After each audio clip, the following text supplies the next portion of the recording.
Hello, ladies and gentlemen, and welcome to this Battleborn Hero Guide. Today's episode, we will be talking about Marquis, an LLC attacker. His primary weapon is Battleborn. Marquis' signature collapsible sniper rifle, fit with a custom hilt pistol for close-range engagements. Press the normal attack button, which is RT for Xbox, to fire his pistol, which is a low amount of damage. Now press the secondary attack button, which is LT for Xbox, to use the scope, and then press RT again, and you fire his sniper rifle, which is a much more damaging shot. It also does quite massive critical hit damage. Now the best way to use his basic attacks are to stay at range and take out enemies.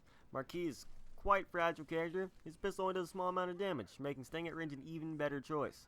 I also suggest, if you're new to the game, find out where each enemy type's critical hit area is located, because that's where you need to be aiming, that's where you need to be hitting.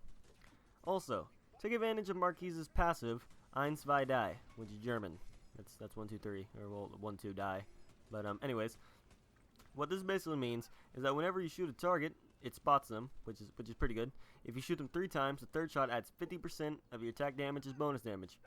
For example, say you do 100 damage to a target. The first and second shots will do 100 damage, but the third shot will do 150. This gives you even more reasons to focus on tankier targets until they're fully dead, because if you hit those critical hit areas, you do huge amounts of damage, short amounts of time, if you utilize this passive correctly. Now, let's get to his abilities. His first ability, Temporal Distortion, allows Marquis to alter the flow of time in a targeted area for 6 seconds. Now, you'll know he's doing this because you'll pull out your pocket watch and you'll see the green area and you use it, and then it creates a time effect, okay? Now, this slows all enemies who are inside the time warp. This ability is extremely useful for setting up critical hit shots, since it makes all the enemies move slower, which means making you lining up those headshots so much easier. The slower the enemies are, the easier it is to line up shots. That's what I just said. I don't know why I read it again. Also, this ability is useful for grouping enemies for AoE attacks. For example, Marquis can slow down a group of enemies into distortion. This allows Oscar Mike's airstrike, his ultimate, to hit more enemies for a longer amount of time. This being said, Temporal Distortion can work really well with any ally's AoE. Marquis' second ability is Predatory Strike, or Predator Strike, whatever. Marquis deploys Houdini, his robotic owl companion, to a target location. Houdini reveals nearby enemies on the map and collides with them, dealing 208 to 280 damage. Up to 3 owls can be active at once. This ability is very versatile and can be used in many different ways. One nice tactic is to deploy the owls around objectives. This should spot enemies that come too close and keep them from attacking because it'll chase them down. And this gives your team time to make a plan of attack. It can also be used offensively. Deploy it in the middle of the team fight, and the owls can either distract an enemy or assist in damaging the enemy. Now time to talk about Marquis' ultimate, Bindle Blast. Marquis fires a single powerful shot from Bindlebane that deals 525 to 750 damage, and increases its damage the longer it's in flight. It must be charged before firing. It's also very important to note that while in this mode, when you're aiming, when you move your stick or your mouse, it will shake a little bit, and that can throw off your aim if you're not too careful, so make sure you take some time and actually aim it. Now, there's a little bit in the ability description I would like to kind of focus on. The part about damage being increased the longer the shot is in flight. This is another great reason for why you should be staying at range. So this ultimate is pretty self-explanatory. Stay at range, don't miss. I will say that you should try to use it in conjunction with your allies' ultimates as well. In team fights, this can be a great opener or closer. Use it at the beginning of a team fight to make one enemy weaker than the target of your team's attack. Or use it to shut down a fleeing enemy with low health. The choice, my dear friends, is yours to make. Now to the Helix system. This should be interesting for all of you. For the level 1 upgrade, depends on your playstyle. If you want to make damage build, go left for the greater Houdini. If you want to make a more supportive build, go right for waste makes haste. Level 2, depends on how you plan on using your owls. Go left if you want to make your owls more damage focused, or go right if you want to use your owls for spotting enemies and reconnaissance. For level 3, I suggest going right for executive barrel porting, reducing your recoil by 60%. This should allow you to line up your shots faster and help you get more damage out. I suggest taking the left option I suggest against taking the left option because the scope really has enough zoom. I never really needed any more zoom with scope. I thought it was very well balanced, and good job, Gearbox. For level 4, take Time Killer if you want your Temporal Distortion to do damage over time, or take the option on the right, Big Time, to enlarge the distortion area. It really depends on the build you want. Time Killer is great for damage build since you can get that extra damage once the enemy's in your bubble. Big Time is great for supportive build since it keeps enemies in the bubble for a greater number of enemies and for a little bit longer time. So they can use their AoEs to damage them more. So yeah.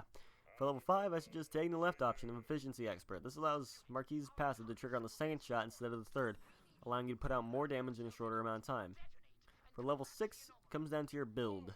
Take the left option to increase the casting range of your owls by 30%, or take the right option to increase casting range of Temple Distortion by 30%.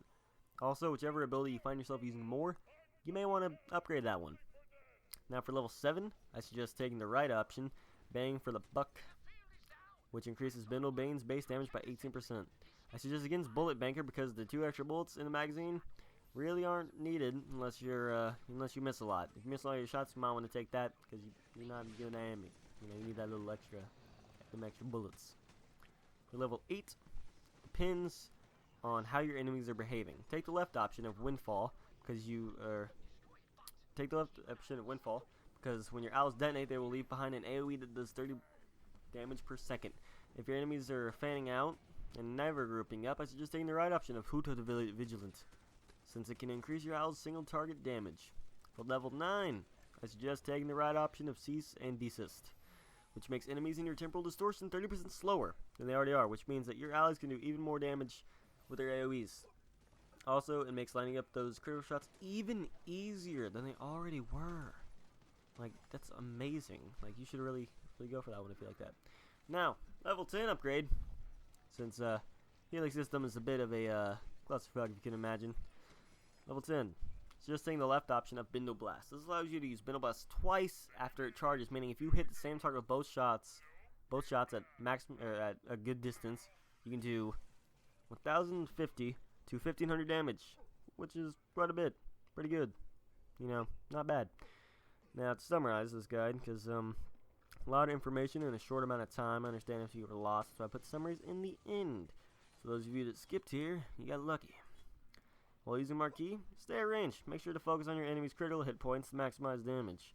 When using Temporal Distortion, try to group up multiple enemies to set them up for your allies' AoE and make lining up those critical shots easier.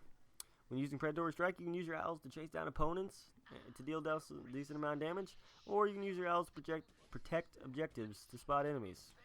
While using your ultimate Bindle Blast, make sure you wait for the charge up, take some time to aim, and make sure it actually connects. That's the biggie. You actually want to hit them because it does damage that way. Now, also, further, that you're standing from your target, the longer the shot is in air, more damage it will do. So, I recommend Marquis for those snipers out there that want to get their snipe on. Also recommend for people that like to stay out of the fight. Kind of the exact opposite of melee attackers. Now, thank you for watching this guide. Thank you for liking this video, because I know you're doing that right now because I'm amazing. Thank you for subscribing to my channel for more awesome Battleborn content. I'm the Battleborn, or I'm the Battle Moon, not the Battleborn. I'm doing Battleborn content now, but I'm the Battle Moon. I'll see you in the next video. So, yeah, bye. Subscribe.